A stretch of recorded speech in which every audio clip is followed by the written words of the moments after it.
Setting up shop. Hello, everyone, and welcome back to another episode of the Setting Up Shop podcast. I'm Dan, the woodturner from the UK, and with me, as always, are my co-hosts. I say as always, most of the time. Rasmus from Norway, who is a blacksmith. He likes to hit metal with a hammer. Hello, Brat. Hello. Don't know what I said there. Hello, Brat. Don't know what that was. I wasn't calling you a brat. It was just a random noise out of my mouth. And also Heidi, the potter from the America. Hi, Heidi. Hello. Not quite sure what I was doing there. I was just That's okay. Freshening it up. Absolutely. Brat. Brat. Rap. Yeah. Doing some gangster rap style noises with my mouth for some reason. Absolutely. None of us are tired. None of us are ill. None of us are wanting to wrap this up early because we've got markets tomorrow at all, are we, Raz? Oh, no, not at all. I'm fine. I'm just slightly dying. Slightly dying. Yes. And when a Viking says he's slightly dying, you know how bad it must be. But it's fine. He's got ginger tea and doesn't know what Tylenol is, so we're all good. I feel a call out already. Getting a call out already. We'll get them all out of the way right at the beginning. Or we could talk about them in the after show, which if you subscribe to our Patreon, you can hear. You can listen to the after show. It is a mere $3 subscription per month, and that will allow you access to all of the after show things. Let's get the ad read out of the way as well, even though I'm not reading anything. What are we going to talk about today before Dan starts waffling off on another tangent? Today, we thought we would talk about when you might consider changing your market.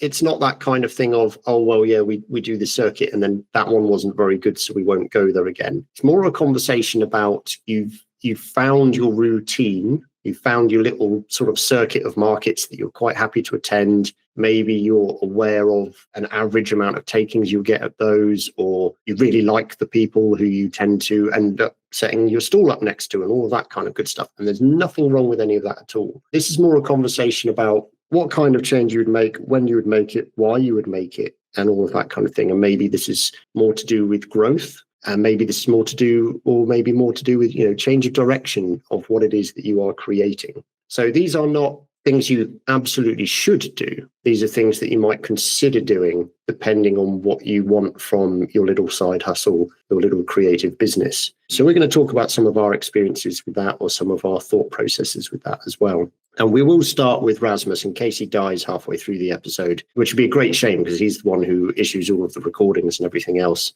And we can't just fly over to Oslo and pick all of that data up. So it would be very awkward, why it's online. I mean, yeah, but, old man technology, it's not something we can cope with.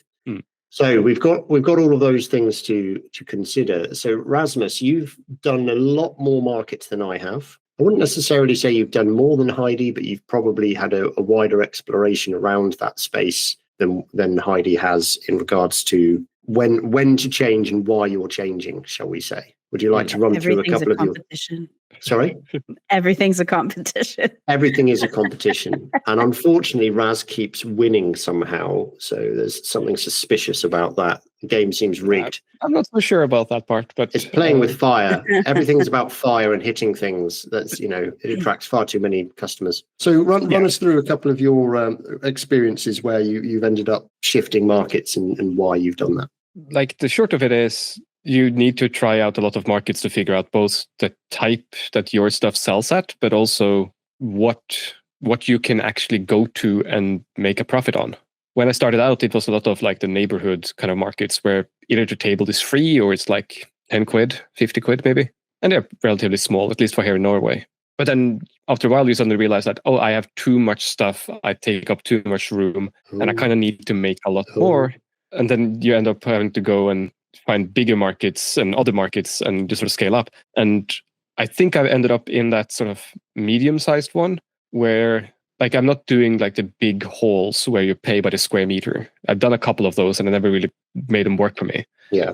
But the markets where it's a lot more curated, there's a bit more control about who shows up and with stuff and what kind of things they have, where they try to actually have like only one person selling the same type of goods. So you don't have like 10 wood turners standing in a corner with all of your pens. Don't you dare put me in the bracket of people selling pens. How dare you? Pen turning is its own subgenre, and no offense to any pen turners out there, but I am not a pen turner. I do not have the patience for it. I can tell. But another change that I did recently is the Christmas markets I've been doing, where I haven't done Christmas markets in December for the first like 8 years. And it's only like 3 years ago, I think 3 years ago, I started doing some Christmas markets, but at one of the old outdoor museums 2 hours north of Oslo. Like fantastic atmosphere and lots of people and all of that. But the first year I was there, we had like -16, -18 degrees.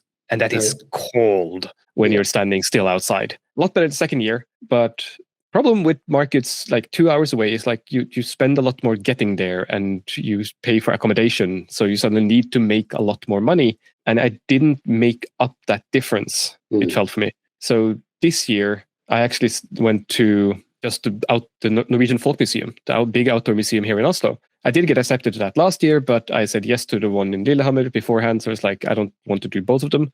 And also this market is over 2 weekends. So I pay more for the booth, but I save a lot of travel and on accommodation. Yeah. And they also have a limit of 10,000 visitors a day, because that's sort of when it starts to get cramped at the museum. And sort of doing the mathy thing and going like, well, yeah, I probably won't have all 10,000 in front of my booth, but on average, I sell to 1%. Maybe half of them will pass by my booth. So I can sort of tally up and see like how much stock do I actually need for all of this, which was kind of terrifying, but it's fine. It went fine. But yeah, so that's sort of a bit of the consideration and thoughts I had behind that change. Yeah, I think you hit upon a really important thing there, which was you moved from the kind of the free or the cheaper end of the market stalls, because the reality is that a lot of the more curated mid-range markets, if you can find them and you've got them local to you, will draw more people. So you will have a higher flow of traffic past it rather than your local church hall kind of thing. So you're more likely to get sales, but you're also, particularly at the event you've just described, where you're there for 2 weekends, and so that's 4 days total across 2 weekends, making that really important consideration of, well, if I do sell to 1% of the total visitorship of this event, how many sales is that? Do I physically have that number of things in the booth? And if the answer is no, then you do genuinely run a risk of either selling out or not selling enough. Because the other thing you need to do is say, right, okay, so if my value of the stand is X amount for 4 days, the quantity of products I've got is this amount. Well, how many of those do I have to sell in order to pay off 4 days of the booth hire? Oh, hang on a moment, that's a third of my stock for whatever, let's guess. So you then start having to calculate a lot more and go, well, if I actually want to make profit, then I'm going to have to like double or maybe triple the amount of stock I have available, and maybe, skew it more towards the smaller trinkety things that are more likely to sell. And then you have to have storage space so you can restock during the day or over the couple of days. Now, I mean, you've got a major difference there. You've got a week in between and you're full time. So you can remake a load of stock across the 5 days. Yeah. But you still have to have that build up and then realize, oh, okay, so I've done these 2 weekend markets. That's 4 days. That's great. Hang on a minute. I've got another one in 3 weeks. So if you cleared all of your stock out, in the best scenario, you've then got to make it all up again. There was a person I've done markets with in the past, and he said he went to an event 2 years ago, and it was a big 2-day paid event. And a young lady turned up with her products, and they were on the stall next door. And she sold out by lunchtime of the first day. Because she just hadn't brought enough product. And the biggest issue there being is she'd paid in full for the 2 days and it's non-refundable. And she hadn't made enough money to pay for the 2 days because she hadn't done that calculation. Oh. So she went home that evening and basically just did not sleep and tried to make a load more stock, because due to inexperience, she was like, oh, well, if I sell a load on the first day, I can just pop home in the evening and make some more and just top it up and it will be fine. And when you get to those, I'm saying this as if I've done it. I've not got to a medium-sized market yet, but you can see from conversations with people, yes, you sell a lot more product, but you kind of have to, because your costs are a lot higher. Yeah, that's a problem. It is more expensive to earn more money. Yes, but if you can do it right, it's well worth doing. And it's that conversation about, do you want to grow your business? Are you in the comfort zone because you're earning enough from it to keep it going that you're happy with it, and it's a side hustle to your day job and it's not too stressful? Or are you comfortable in it because you're risk adverse? You're not wanting to grow, even though you kind of keep telling people, oh yeah, I want to grow my side business, but you're not actually putting yourself in that awkward situation of having to make more money to cover the greater cost, which could then level you up, and it could then, spiral you forwards into something, or introduce you to more people who might want to place a wholesale order, like those kind of markets are where businesses start to shop, or people are going around looking for ideas. It might be worth mentioning also, though, that you don't necessarily need to go to bigger and bigger markets. You might be better off going to more and more niche markets. I have a friend here in Oslo that does make a lot of props for cosplayers. Yeah. And she told me some years back that she has done like a couple of like local club appearances where like on a good day there might be 300 to 500 people showing up. Yeah. But when you're suddenly selling to 30 to 40% of all people showing up, then that's a lot. Yeah. Then you don't need the thousands of people through the door because they will just distract you. Yeah. You have your market, you have your niche, and you have exactly the product they want. Then small markets are perfect for that. Yeah. So my biggest amount of markets that I've been to this year, I haven't actually paid for a stand at any market this year, and I haven't gone to a free event anywhere this year. Where I have sold anything at markets has actually been not even my products that I make. I've been invited to do a wood turning demonstration at a club, which I've been paid to do. So I have to practice and I have to come up with something that is educational and fun and all that kind of stuff. But I'm there anyway. So I then have a stand next to me reselling consumable products that those guys would want to use, whether it's abrasives or finish or, all that kind of thing. And on average from those events, I am adding about £80 to my revenue, which doesn't sound like a lot. Well, I'm there for 2.5 hours. I'm getting paid to be there. And I'm walking away. Now, I say walking away with £80. That's gross. That's before I've taken out cost of materials and cost of product and everything else. So that's not profit. But it's adding that extra amount to the event that I'm already attending. It's quote unquote free money because only thing you're doing is thinking ahead and packing extra stuff. And the actual selling time across that time period as well, there's a half an hour break in the middle and there's maybe 15, 20 minutes at the beginning when you're setting up. So you're talking 45 minutes, maybe an hour tops, and you're turning over £80. I'd say that's a good hourly rate. Yeah. Well, as I say, again, that's gross rather than... of course. But yeah, I'm happy enough with that I'm not going to suddenly start loading my car up or van up with more and more stuff and getting there 3 hours early to build this entire shop, because that's not what that evening's about.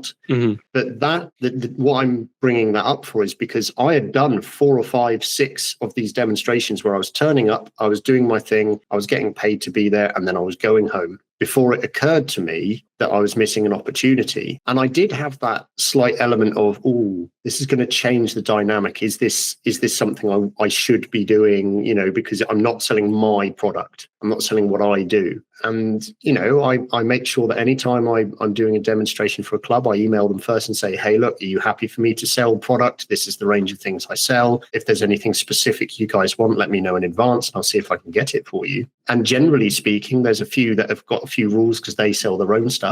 But I found that's quite a good way of increasing my revenue. So it might even be when we say, changing markets. If you already do something, like you said there, your friend is going to a niche event. Yeah. And particularly at like some of those cosplay events, they might only be one of 3 stands there. Yeah. So it's not, from a market perspective, it's not this huge, like, oh yeah, there were 200 stalls and there were 10,000 people. No, like you can go the opposite way where it's like, no, my mid-range market is actually, I'm one of 5 people. No 2 of us sell the same stuff, but our customer base is focused and wants to spend money. And to some extent, like especially for you, Dan, you're kind of doing the club members their service by bringing stuff to them that they... I save them fuel. Yeah, I mean, I save them the cost of fuel of their time, and they always ask me, "Oh, is there a discount?" I say, "No, the discount is I've not cost you your time or fuel. I've brought it to you." Yeah, and I think that's a good one because, and also when it comes to sort of the whole, is this changing the dynamic of what you're doing? It depends on how pushy you're about it. Yeah. If you're informing them beforehand, if you're open about the fact that, like, if in your case, plus minus, like anything on the handles, I can probably bring it. Yeah, you can pay me right there in cash. Blah blah blah. blah, then you're doing them more a delivery service than pushing extra sales on them. That is very true, although I may ham up and over-exaggerate during the demonstration certain products that may or may not be available. But I make sure I'm overly deliberate about, this may or may not be available for sale in the break at a mere, and kind of do the product placement kind of thing so that it's very clear to them. It's a slightly different way of doing things. But that's kind of the same I do when I do the teaching, and like people start asking about tools and such, and I go like, we can have a look in the garage about all the things I have for sale. Yeah. Or people like often will wonder about the Forge a bit, and they can see the stock I have on shelves, and they go like, what's the price of this one, or what's this used for, and things like that, and it starts conversations. Yeah. One of the other things you mentioned, and this is where I want to pass it over to Heidi, is going from the no table fee. Sort of the move from the no table fee up to whether or not it's a smaller, a smallish table fee, but certainly a move from a no table fee kind of market up to the next one, which is something you mentioned in the pre-show, Heidi, specifically. And I wonder if you mind sharing your kind of experience and what it was you feel was the driving factor for you guys when you moved from that. What was your reasoning? Sure. I mean, when we started, it was slap stuff together, and we were still experimenting, like what was our product. We had just about like everything under the sun that we, ramshackled together and put on a table. We had zero presentation. We didn't know how to talk about ourselves. And there was a low barrier for entry when it came to like church bazaars and like community tables. And when communities would have events and they'd be like, hey, we're closing down the street and there's going to be a band. Do you want to bring a table and, sell your wares? So it was definitely like a learning platform. That's kind of what I saw, the no fee, lower entry level kind of space. And then, once we got our footing and realized, Ben wasn't so keen on the, selling product in that way, and I was taking off with the pottery, we transitioned to where the whole table was just pottery. Okay. And then I got to practice, how I spoke about my pottery and how I displayed it, and not having any fees for the table meant like it truly was an opportunity to just like see how things went without, a whole lot of expense other than my time. Yeah. And maybe like, marketing materials that I was spending money on. And then I can't remember when it was. It was like 2017, 2018. My friend and I hosted a market. It was a pay to join just so that we could pay for the space and pay for the advertising. Yeah. I think it was like $25 to $50 for a table. And we did like 10 by 10 space. It was inside of an old gymnasium. We promoted it heavily on Instagram and Facebook. And we brought in, they weren't all crafters. Like we did bring in some people that, sold pre-made jewelry from like one of those companies that like you can hire onto and buy their product and then sell their product or whatever. But there was a larger amount of crafters. So we called it, what was it called? Not Your Mother's Craft Show or something like that. It was like around Mother's Day. And that's where we learned a lot about like why those fees are necessary and what that means for foot traffic. Yeah. And that, the market doing some investment other than just like being attached to some other events, being very specific that this is a craft market, meant that if we were spending the right amount of time on the advertising up front, that there was going to be an expense. And if you rent out a good space that, is climate controlled, you're going to have a better experience for both you, your vendors, and the populace coming through. Yeah. So looking at it like that, where investing your time in a market that, it's going to be more comfortable for you, that load-in's going to be a little bit easier. Maybe you're willing to spend that $25, $50 on a table. And then you get some experience of like, okay, well, the overhead for me to do this was X. I need to sell, double whatever I spent to make it worth any amount of time. That kind of gets you a little bit more motivated to make sure that your space is what it needs to be, that you're practiced up on what you need to, be able to talk about yourself, and that your product looks good. So, it's both kind of like an incentive for yourself to do a better job, because now you're putting money into it, right? Like that's sometimes painful because it's not going into craft supplies. It's going into something that you feel maybe is arbitrary. but it is a motivator to do a better job of presenting yourself. Maybe you stand the whole time, whereas like at a bazaar, you're like not maybe as into it or not maybe as dedicated. Maybe you spend a little bit more on business cards. Maybe you spend a little bit more on a banner that has your logo or has, what your products are. So yes, there's like that expense, but I think for Ben and I, it was very much like a scale up. Like, okay, well, our prices were lower. Also, when we were at a free to play market, our prices were considerably lower because everyone else's prices were lower too. Yeah. And that was the populace that was coming in there was expecting, to spend maybe like $50 total on 3 different products that they were buying. Yeah. So that was the mentality of,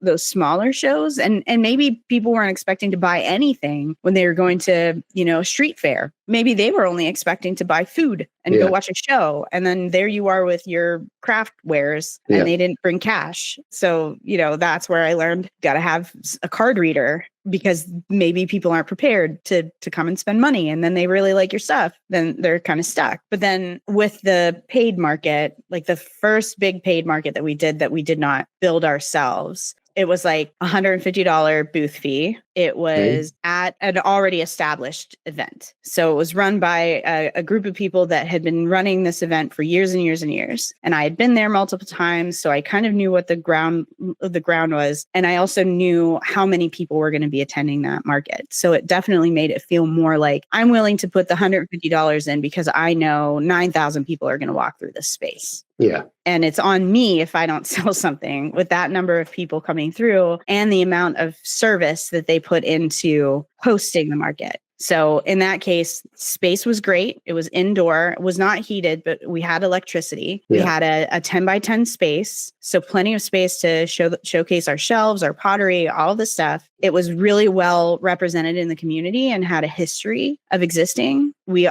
knew that it was a proven market. And then on top of that, it was like the barrier for entry, yes, was a little bit higher because of the $150 fee. But I felt like it was a good risk to take because it was established. Yeah. Everyone's got to remember this is kind of analytical thinking looking back as opposed to everything Heidi's just said is everything that she thought of at the time. A lot of it will have been, what I mean by that, Heidi, I'm not disparaging at all, but I think judging the risk at the time, absolutely, you can see how you've done that calculation and gone like, well, hang on a minute, like the prices have had to go up because, as you said, we're at an event that's basically free for us to attend and free for other people to attend. So they're not going to want to spend $30 on a mug. That's not what they're expecting to do. And actually, if I did that, everyone would be looking at me weird because they're like, oh, you're way too expensive. What are you doing here? But going from that to these other events where you are paying a much higher fee, I really like the fact you brought up. It kind of makes you feel, it kind of holds you accountable that, hey, you're attending this bigger event, you're putting the money in. Are you going to show up? Mm-hmm. Not like, are you physically going to attend, but are you going to put the effort in to show people that you deserve to be there and that you feel like you are representing your brand, yourself, your business accurately, and you're taking this seriously, and therefore people should take you seriously and what you make seriously. And you're not sat down behind a pop-up table with the same countertop on it as everyone else has got on your phone. You're kind of going out of your way to push the boat out. But also, if you've spent that much money and then you've gone, okay, now I've bought a pop-up banner and cards and whatever, you're more likely to tell people, hey, why don't you come down to this market? Because you want to recoup your money. You want people to come and get it. Whether it's friends, family, or whatever, you're more likely to put your own marketing in. And that's partly what people running those events want. They want the 50 to 150 stall holders to go out of the way to say, come down, we're still open, this is happening. Hey, the weather's not as bad as it said it was going to be. You should come and see us, etc., etc. Because it all feeds into each other. Well, oftentimes also with those types of markets, they give you the collateral. They're like, hey, give me your logo, give me your bio, give me, some shots of your products, and they'll put a flyer together and they will, share it on Instagram. They'll share it on their feeds, and then they'll give it to you in an email and say like, can you also, do this? And it really benefits everyone if you maximize your spread of that information, because they may be established, but maybe your network didn't know that they were there. Maybe you only know that it was there because you were involved in some aspect, or like you've been on the lookout and you've been researching and everything. That doesn't mean that the people that like your work are going to know that that event is happening unless you put it to their channels as well. And that's, to me, a sign of a really well put together market is that they are putting that press kit together, and it's not just all on the makers. Yeah. So I've done shows where it's like, hey, if you're attending, you are in charge of promoting our show. Yeah. Instead of which you'll get, there was I used to be a member of like a crafty collective, and possibly theoretically I still am. And they would do exactly that. They'd be sending you out going, hey, this is the social media template for you to then put your own image in and your own words to, but please make sure you include this paragraph of text and make sure it goes out on this date between these times. Everyone's got this uniform thing. And it's not being dictatorial. It's like, this is, rising tide raises all ships. Let's all do this together, make sure we're using the right hashtags, et cetera, to maximize the view of what people get. I mean, one of the things more than anything else I found at the higher paying elements, so when you're paying more out to attend, all of a sudden you're getting much more commission conversations. So if you are someone who is happy to do commissions and wants to do commissions that are properly paid, that's the kind of event where they start talking to you seriously, because they recognize the fact that you are being serious about what you're doing. So even if, you don't necessarily sell enough to kind of feel like you've profited and making it worthwhile, this is where, again, we'll keep talking about it. Marketing is called marketing because you used to go to market to see if people want to buy the stuff you want to sell and what you want to make. Yeah. And it's a continuous stream. It's a continuous stream of doing it. And I think it's definitely something that everyone should consider, that there's nothing wrong. And I'll keep saying it. There is nothing wrong with going, hey, look, I've got my circuit. I go to the markets once every 2-3 weeks. I make X amount. It covers my costs and I'm happy. And that's where I want to stay. Fantastic. If that's what you enjoy doing, no problem at all. But if you get to the point where that's feeling stagnant, where you're getting bored, where you're not feeling challenged, that will come across in the way that you're stood at that stand, and you will probably see your sales start to drop. And if that's happening, then you've got a choice. You've either got to kind of, wake yourself up a little bit, or go, I need to rekindle the thing. Maybe you shift the kind of product you're making a little bit and just kind of play around, or challenge yourself and actually actively go, do you know what, this year I'm going to book that one market that has always felt daunting, and it's a 2 or a 3 day event and it costs twice what I would normally pay, but it's only down the road. And I've never done it because it's felt like I don't belong there, but they've consistently offered me, or I've been able to apply, and and I've got in the past, and then I've not wanted to do it. Give yourself that challenge and say, right, okay, let's be sensible about this and see if this is where we want to go. And you might find that you really enjoy it, and you might find that the stress is too much, but you'll never regret having not done it. And you won't be later on in life going, oh, I wish I'd tried this one. I wish I'd have had a go at this one. If you actually want to change things up, you need to change something. You can't just sit there and expect something to be different without making any changes. So whether that is actually going to a different market and just saying, they're going, okay, I feel like it's worth taking the risk, checking this out, see if this is a benefit or not for me. Because that's also part of marketing or running a business and having margins, is like you allow yourself to earn enough money on the things so that you can screw something up. Yeah, absolutely. And that includes going to markets that is a complete bust for you. Yeah. And then you go like, cool, now I learned this one didn't work for me this time. And then I can think, is it something specific I can change, or is it just the whole event is not my vibe? Yeah, exactly. You need to take the risk and remember that you are the captain of your ship. That is the craft that you are selling. Like you're the one who's created this. You are the one who has come up with this idea, this product range, this whole thing that you're doing. I went to a market a little while ago and I was walking past the stall. I loved everything that they were making, or the majority of what they were making. It was ceramic based stuff. And I ended up buying myself 2 smaller things because that was in my budget. And I got home and I followed them on social media, and I thought, it would be really cool to see what other markets they do, and what's their website like, what's the social media like, how often they ship things. This is the kind of stuff that a lot of my friends abroad would like. And right at the front of their social media /website was the fact that they never post anything anywhere, not even in the UK, because they've had bad experiences in the past where they've arrived damaged, and then obviously they've got to offer a refund. And that's all of the profit gone, and it's too stressful and they don't like it. So you can only find them at this small select group of markets that they attend. Now, that's a choice they've made, and I understand the reasoning behind that choice. However, that is a very limiting choice. It's also a choice, it sounds like, made out of fear.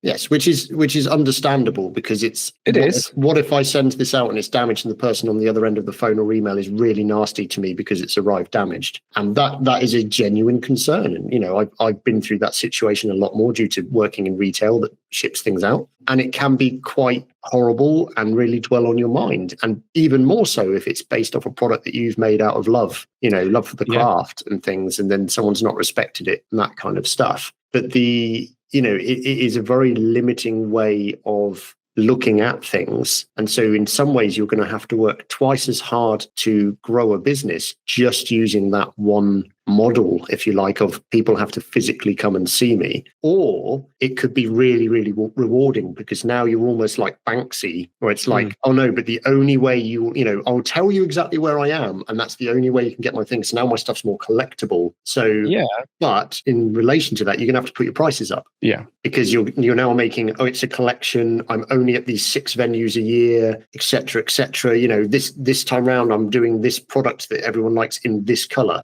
And that's different from, a previous year. So this is limited edition, or however you're doing it. But that is being very commercially minded, very business minded, as opposed to, hey, do you know what? I love the craft. I don't want the hassle. I just want to poodle around to these 6 or 7 events a year, pays for my materials. It makes me happy to create. I get to see people's faces when they walk away with a thing I've made, and that's enough. I mean, that is a strategy, though, that people can go for that bit of exclusivity. But then you also need the drawing power, the social media presence. You need the mailing list. That's the one that ties mostly into a really big mailing list. Yeah, absolutely. I was just also thinking but then the product needs to be really fucking good, because you would need to be able to bring people to you every single time, or those few times a year, and turn over enough that make it worth it. Yeah, if it's a full-time job, that sounds really difficult. Yeah. If it's just a side hustle and it's kind of like nice extra money, then maybe that's all right then. Yeah. What was your thoughts on that, Heidi? Well, it was a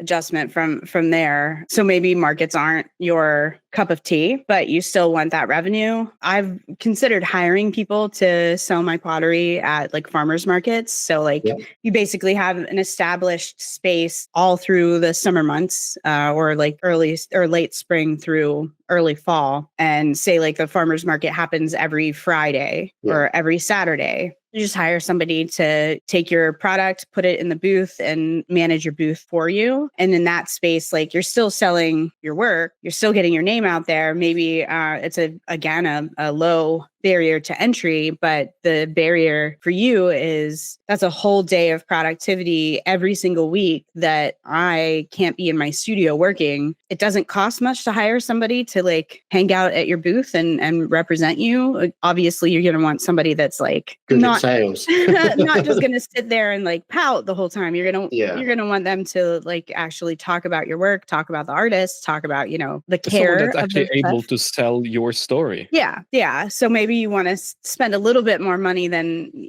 bare minimum wage for that day, and you have to pay for them to move the product and pack it up and do all that stuff. So you have to be mindful of it's just not that selling part. It's also transporting, setup, take down, transporting back too. That's part of it. But you'll find that there are retirees out there that might get passionate about your work and just really like the social aspect. Maybe if you're not selling something that's ridiculously heavy or bulky to move around, that might be the face that you want to promote your work. That's my problem. Yeah, it's my problem too. It's all three of our problems. yeah. But if you're selling jewelry, or you're selling printed cards or things like that don't take the physical effort to set up. Yeah. That might be a thing for you. Or you're hiring a college student in the summertime who has their Fridays free or their Thursdays free. Because, farmers markets typically are during the weekday, at least here. And a lot of times, there's somebody that has their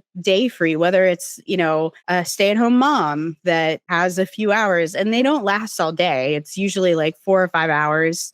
Yeah. Setup is late morning, takedown is early afternoon. So it's an opportunity for you to kind of dabble in having an employee. Yeah. And also, keeping your work out there. But back to like Rasmus's point of scaling up also means spending more money to make more money. Is it something that's important to you to have your name out there and what your goals are? But that's a space that I've been thinking about is, okay, I've been approached multiple years in a row to do this farmer's market. It's not far from my house. What would it take for me to just hire somebody to do it, or, find a friend or a family member that just needs to make an extra couple bucks and doesn't mind the setup and doesn't mind talking to people. And that's definitely an aspect to consider. And this is something else to think of as well. So whether or not you would go down that route, or you go down maybe the more expensive kind of, maybe even like a design or high-end craft show in a major city where you've got it's an internal hall, there's a booth, people are,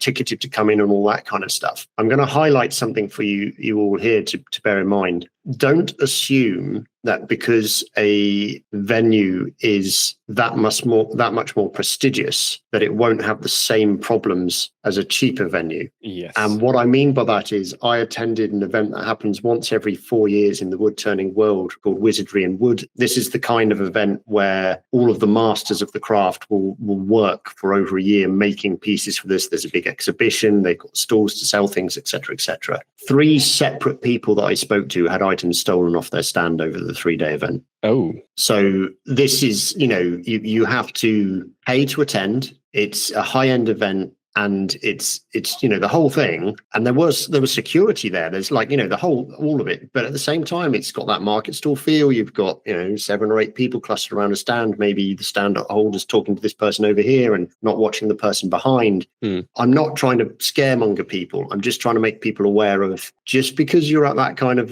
you're moving up doesn't mean the same problems you've got at the cheaper events aren't still prevalent. Consider those kind of things about hey, have your higher priced items further back or harder to get hold of or more on view, stuff that if it goes, it will be frustrating, but you're not so worried about. Maybe that's nearer the front. Just a different aspect. To carry insurance. Yeah, and make sure you're insured. Absolutely. And again, that's something that people might not have thought of. So there's a big event that happens in the local town for Christmas market, runs for 5 or 6 weeks, locally to us, and every single market holder is in basically a wooden shed that are all provided for by the town. Last year, some of my friends who ran one shared a post with me privately and said, glad we weren't in this one or two, because 3 of the sheds that had been put up the day before had been blown and rolled across the street into some other sheds. Now, fortunately, all of them were empty, but there was a high chance that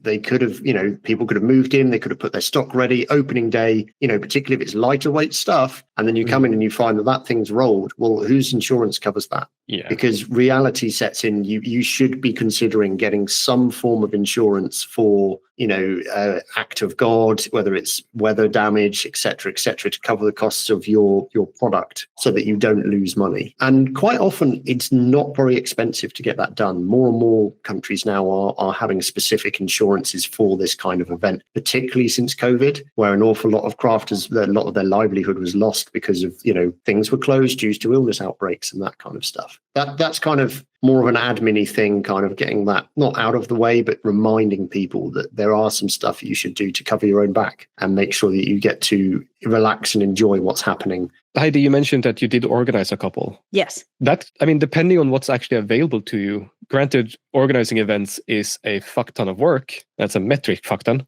But that can be quite a nice bit of business. Yeah, especially if you have other friends in the community that are also crafters and you just want to do a small pop-up event where, maybe you guys all split the fee of the hall, and, it's sometimes a little bit easier to curate your own event than it is to find one that fits your niche. I know some friends that are practicing witches, and they have their own event in a little town close to me. And, it happens in an evening, and they set up in different pubs or in that little village. And it's something that draws attention to those spaces and also gives them an opportunity to showcase their crafts in this like event that's happened year over year. I think I think they just finished their 5th year of doing that. And yes, I would say like the responsibility of hosting the event, making sure that everyone knows what they need to do, where they need to be, the logistics of everything is very challenging. So if you're not a mindful person of that and you're just more of like, I only care about what I need to do, I don't want to like herd cats, then it's definitely not something that it would benefit you. But if you've got like a crew of maybe like 7 or 8 crafters that each of you has their outside of the craft, maybe they each have something else to bring to the table. Say one is really good at leadership and can organize people, and then somebody else is really good at marketing and can make all the collateral. Somebody else maybe has the finances, say, because you do have to put money forward, right? Like you have to pay for the space either by credit or, you know, whatever. You have to pay for the space. You have to pay for the marketing materials. Maybe you need to pay janitorial services. Maybe you want to have a food truck available. So you have to pay, you know, whatever the fee is to have the food truck there. Sometimes there's required permits that you have to get from the village that you're doing it in. So like there's a lot to think about around that. But, you know, maybe it's a good avenue for you to build a community around, you know, an event that happens every year. And then you're kind of like front and center on the bill, right? You and your friends are front and center on the bill. Say, you know, in 5 years that can grow where you're inviting people you don't know or people that you've met at other markets that you know have the pool to generate more people coming to your event. It's just another space that was for me and my friends. We just want to hang out. We wanted to do a market, but we wanted to do a market where we all knew we were getting in. So when you get to these bigger markets, a lot of times it's juried. So if you don't know what juried means, it basically means there's a committee that makes a decision on whether your craft, your booth, your presence is good enough.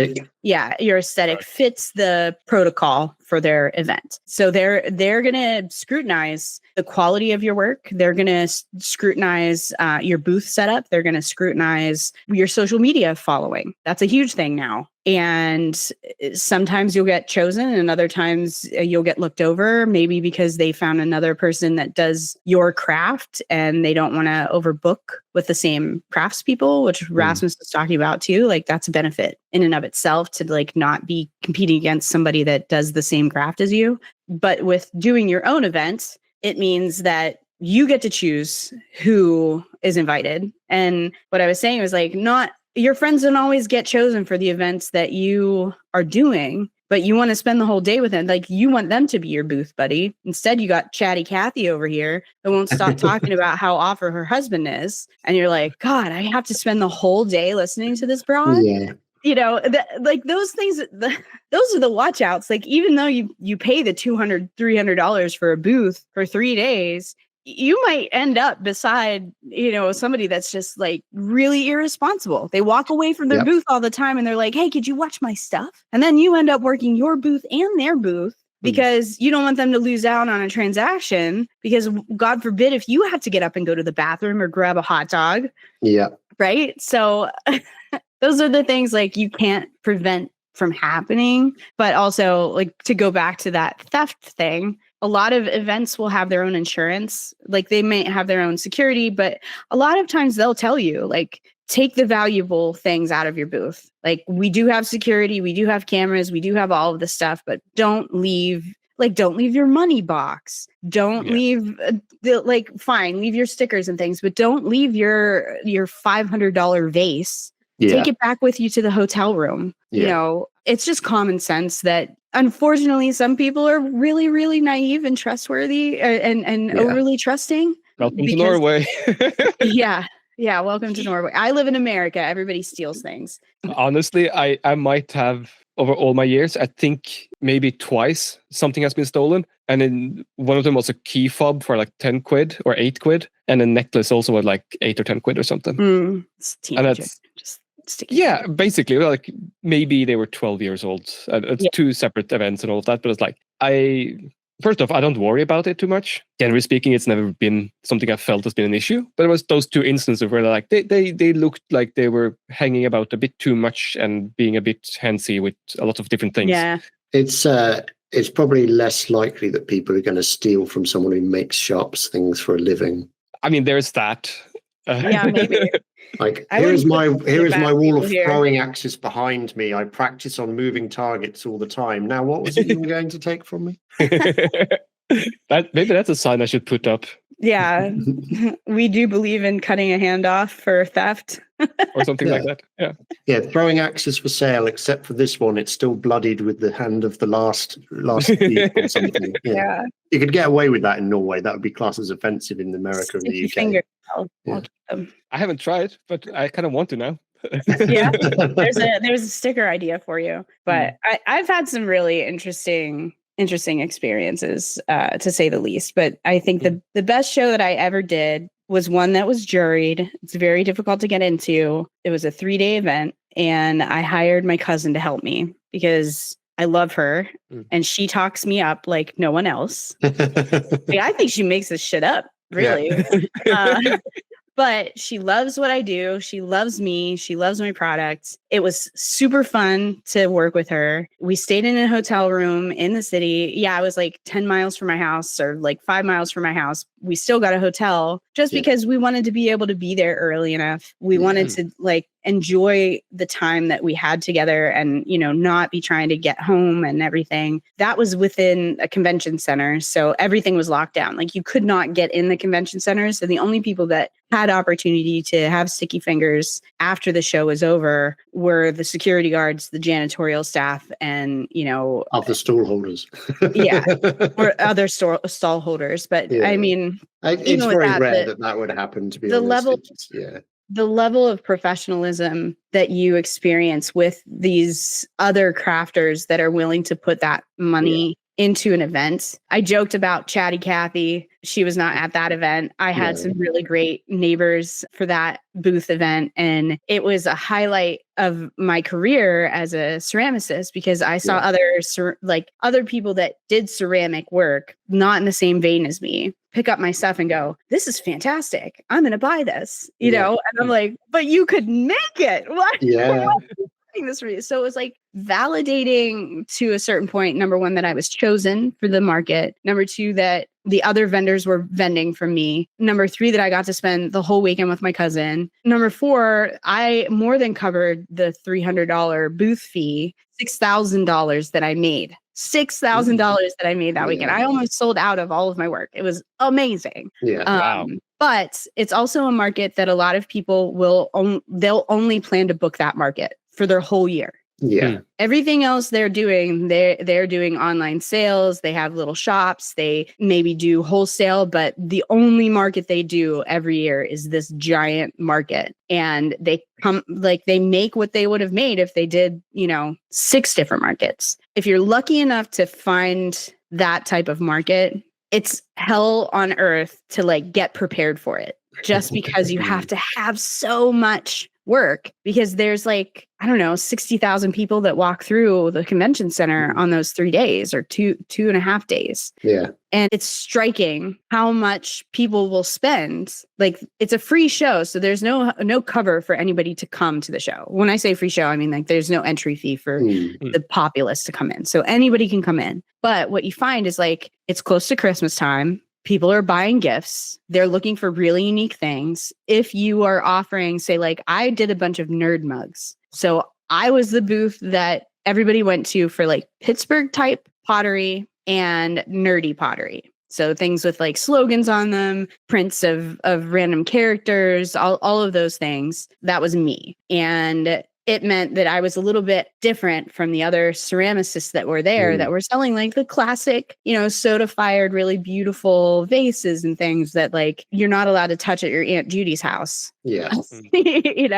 But I just was like one of the best markets I've ever done. And if I had the wherewithal to like go through the juried process again and, spend a whole year making work specifically just for that show, and get to spend the weekend with my cousin, like I totally would do it. As we've talked about in the last, couple of years, it's not my game anymore. Like I don't do markets like the way that Rasmus does anymore. Yeah. But it's not because I didn't have success at markets. Yeah. It's funny you say that, because my best market that I've done was a 3-day market, and it was quite interesting. The third day was pretty poor, but the first day, within the first 2 hours, I made back the 3-day fee. Now, I didn't break the £1,000 mark, so I didn't come anywhere close to your record. But over 3 days, when you work it out, it was realistic. It was 2.5 days when you look at it. But that time, I took £780, something like that. So, it was about 800 once I rounded it all in. I think there was a guy who contacted me after the market who wanted to buy something. He'd missed me on one of the days or something. So it was, it was about 800. Now, for 3 days, you're looking at, when you round it down, you suddenly split that amount over 3 days. You're like, oh, okay, so it's it's not even 300 a day. But that was still good. It was still a good market. It was really positive for me. It was really uplifting for me. I made a load of good connections. I got some commissions out at the end of it, and I enjoyed the experience. But again, also important. Yeah, well, it was a created event with a bunch of people that I knew. So I knew the people either side of me each time, and that was great. I got killed a little bit on the second day because the woman organizing it rearranged the order of where people were each day. And on the second day, I got put next door to a ceramicist who was doing a lot of similar things to mine, but in ceramics. And she was, if you like, first in the queue. So people were just going there, looking at all the stuff, buying everything, and seeing mine and going, oh, that's basically the same as what I've just looked at, but in a different medium. So then just moving on. So I had the potential to do even more.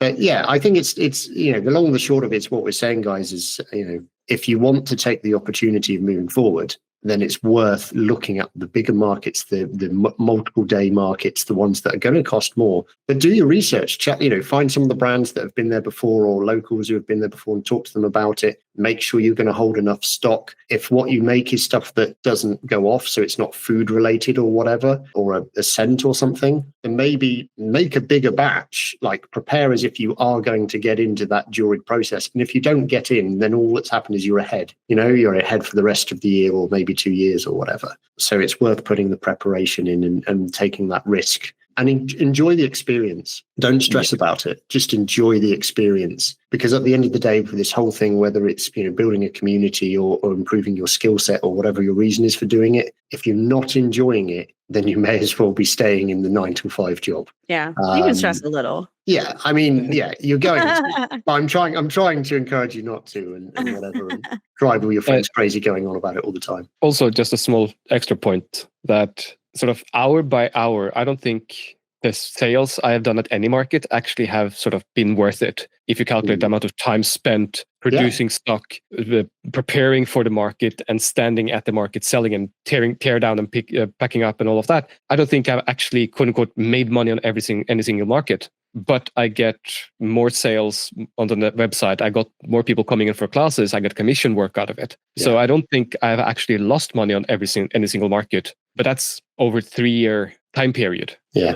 Maybe. If I'm lucky, I sort of get all of the money's worth within a year. But also it's accumulative. So like people see you the first year at the market and they go like, oh yeah, kind of neat stuff. And then they go home and it's like, I should have bought that thing for my cousin or something. And then next year they actually do come and do spend their money. So it ramps up a bit as well, which is why it can be worth trying out a new market more than once, and not just go for the first year and go like, well, this wasn't worth it, and then just give up, because maybe you are not attuned to that customer base, just how that market works and how the flow is of people. Maybe you had a bad spot. Maybe it was a terrible year, just all the way around. I have been thinking about, I don't do the events much anymore, just because physically I have a hard time doing that. But what would it take for you to do like a brick and mortar shop outside of your workspace, but like where you have it, like say in your village or in town, that maybe you have your friends in there too,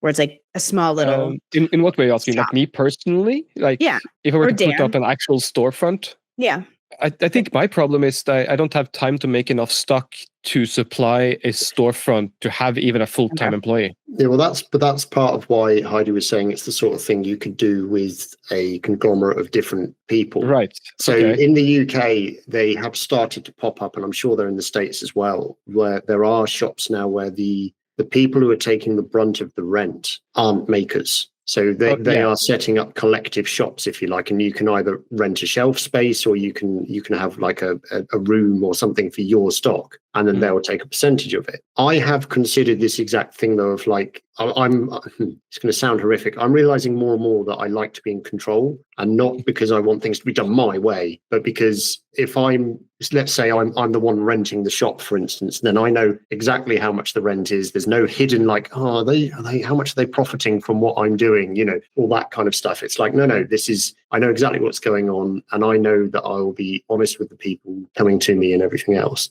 Certainly in the UK at the moment, the idea of having a shop front filled with things to sell is not the best plan, because the high street is kind of dying.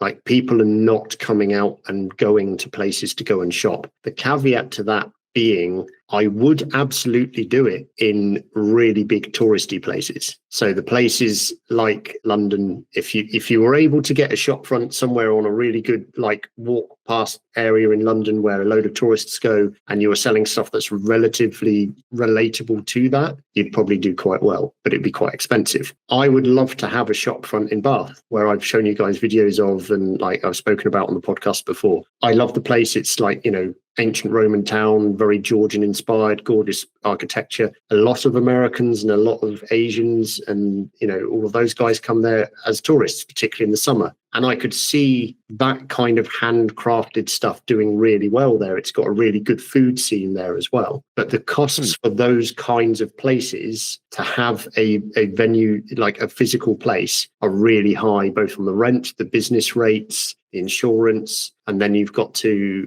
have accommodation to, you know, be local enough to do it. More localized to us, there are some smaller towns where people have set up to do that kind of a thing, but they tend to be a lot more artist based rather than craft based. So they'll have like, you know, they'll be open all year round, but they'll do, right, this month is, you know, it's inspired by, I don't know, because it's me, I'm going to say this, it's inspired by violence. So all of our pieces are related to such and such a whatever, or they're all in the color blue, or whatever it is, you know. So it will be much more like an art installation and gallery, rather than a shop relatable to higher turnover crafted items that may or may not be functional. It's not that it's not that you'll never be able to do it. It's just that there's quite a few more barriers to entry to be able to do it, certainly in the UK at the moment, that I'm aware of, in the way that I would want to do it, because it would feel almost like you're going back to that kind of £25 a table thing by renting a shelf in a shop. And, you know, so if you've got to the point in your market game where you're kind of, right, I'm now paying this amount and I'm going to the nicer places, and then you try and go into a shop and you're having to start back down there again, it doesn't quite gel with what you're doing. I personally feel, but, you know, there's not a reason why you couldn't do both. Well, I was mainly thinking about like, okay, so you've reached a point where you are spending a lot of money to do these bigger shows, and they're all over the place, and you're traveling, and you know, that will get old. And you maybe at that point you're also hiring out help for those shows. So, you know, are you at a point where if you're that big, is it an opportunity for you to say, okay, actually, I'm not making enough to make this worthwhile anymore? Is that my break even point where I'm like, you know, I could set up a shop that people could come to me and know that I'm there and my work is there consistently. I can, you know, because the other caveat to that is like, you're doing larger shows so that you need more material anyway. Like Rasmus, you were saying like, I need more stock. But last episode, you also talked about buying stock from your friends to have at your shows because you were limited on stock. So that's an opportunity for you to like create an ecosystem, to have a brick and mortar shop that people can go to. They can, you know, buy your equipment. They can buy your handmade goods. They can buy your friends' handmade goods. It's a space that's like specific for selling. And then it would slow you down from having to like load up your vehicle, go to a show, spend all this money to like post up, just maybe sell enough to cover the expense. You know, at some point, rents and the cost of doing markets are going to like kind of equal out.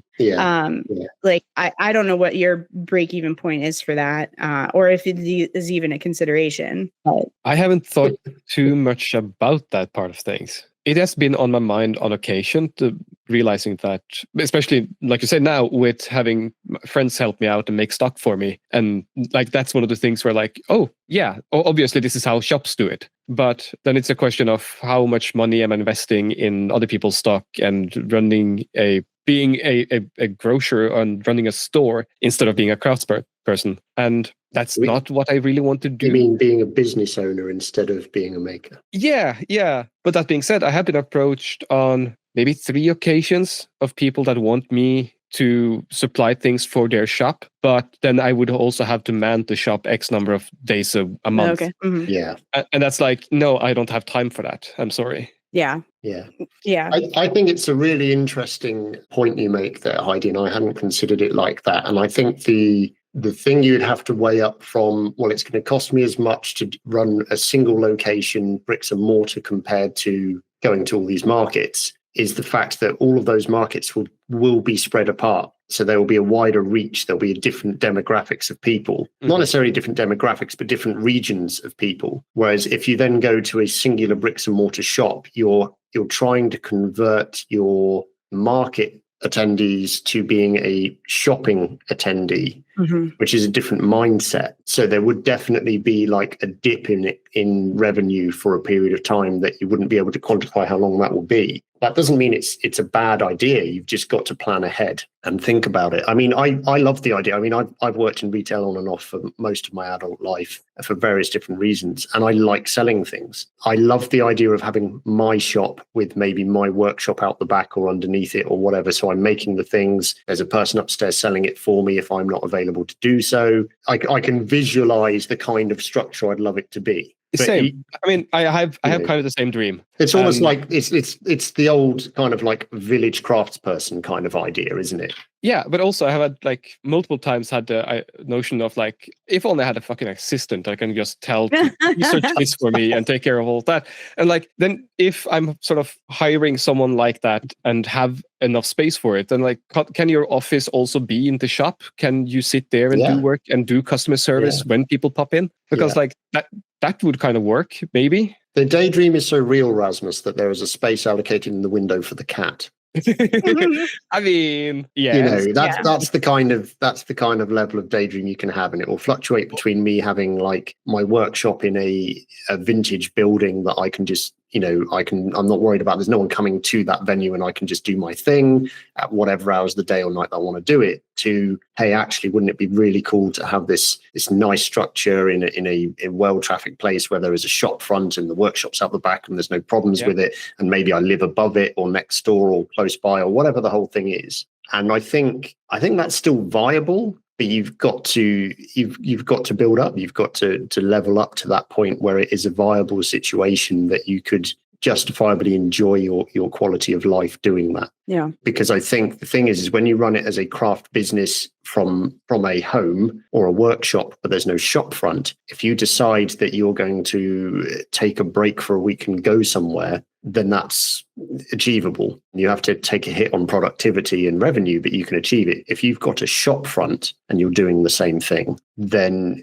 I think it's a lot harder. Yes, okay, you could put a sign on the door and say, away for the week, back in such and such, but there's a risk of lost customers. There's a risk of disgruntled customers. So you then have to factor in, realistically, you need someone to cover the shop for that period of time. So it is the whole kind of, there are ways around everything. You can do it whichever way you want. But I mean, as an example, my old teacher, they run basically office hours at their forge. Whenever they are off on vacation or something, they sort of post a notice on the door and post on Facebook and go like, we're off for this period of time. If you need anything, call us and we'll get someone to lock you in and take payment and all of that. So in theory, yeah, that works in Norway, Raz.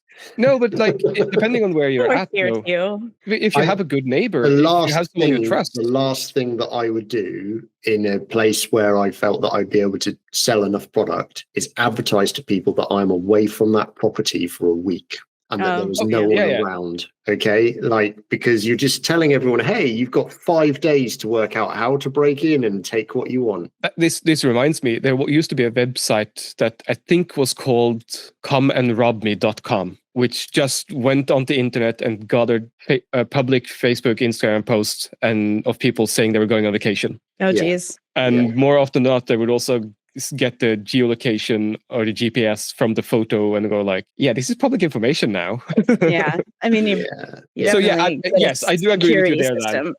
I also sort of grew up with the whole notion of you're not really supposed to tell people publicly when you're going to be away, and the building is going to be empty. Yeah. But also, like, the way I've been doing it now is kind of like sometimes people show up at the forge on a Monday when on Google it says I'm closed on Mondays, and I go, I'm sorry, I can be there in half an hour if you really need me, but come back another day.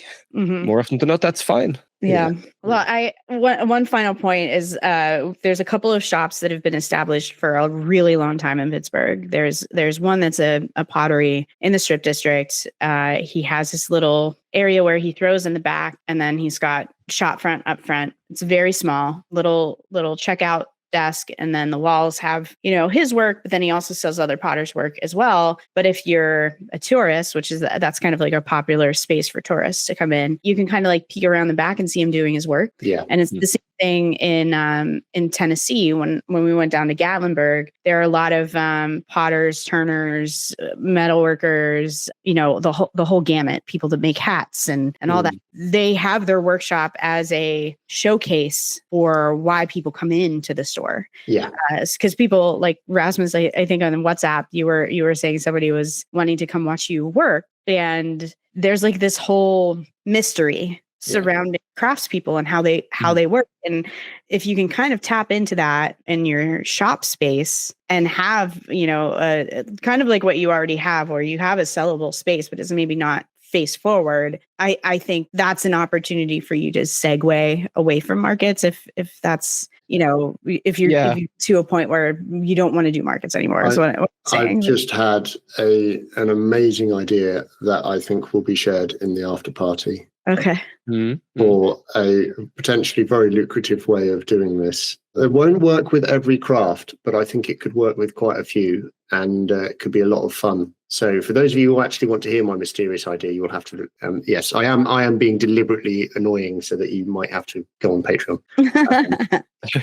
But yes, I do agree. Also, I have kind of deliberately tried to get into the habit of not dropping what I'm doing when people come into the forge. And sort of on purpose, I finish this heat and maybe the other piece that is in the forge. And then I shut things down and then I give them a full attention, because more often than not, like, people are just super excited to see hot glowing steel and the shaping and all that. Oh, for sure. Yeah.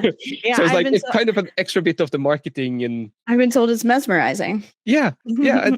So it's like, maybe on purpose I do that now, kind of. Yeah. Well, I think that's a huge amount to consider there. And I hope everyone's enjoyed this episode. As always, it's been great to catch up with you guys and to talk about these kind of things and set things rolling around in my brain. If you do want to listen to the after party, that will be available on patreon.com, patreon.com. Find us under Setting Up Shop. Remember, shop is spelled SHOPPE. If you want to reach any of us individually, make any comments or whatever, you can follow us at setting_up_shop, SHOPPE, on Instagram and social media. Or you can find myself on all of the social media and website and everything on tarrant.co.uk, TARRANTS. Various things going on there for myself. You can find Rasmus. Oh, we're going to remember which one we're going to now. I don't remember. One of them, at Rasmus Loen. Yes. Yay. Well done. At Rasmus Loen on Instagram, and Heidi at Whitehall_pottery. You just wanted to say Steensgard. Steensgard. So we can, absolutely. You can reach us on all of those three things. It's been a good time, and none of us are obviously tired and failing to make brains work. So the after party is going to be fun.